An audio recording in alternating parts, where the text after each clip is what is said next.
on the infield dirt.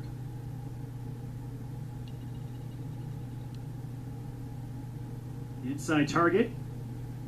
And the 2-0 pitch. Hit in the air, deep left center field. Going after it is Gatewood, and that one is gone! Greg Bird hits his 4th home run of this series. That is his 17th of the year. It's a 3-run blast, and the Isotopes lead it 5-0. With that home run, Special Olympics of New Mexico. Greg Bird is in some kind of stretch right now. Your New Mexico Pitch sailed back away. Pena knew it.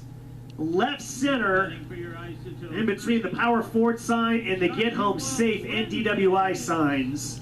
A 3-run homer into the Salt Lake Bees bullpen.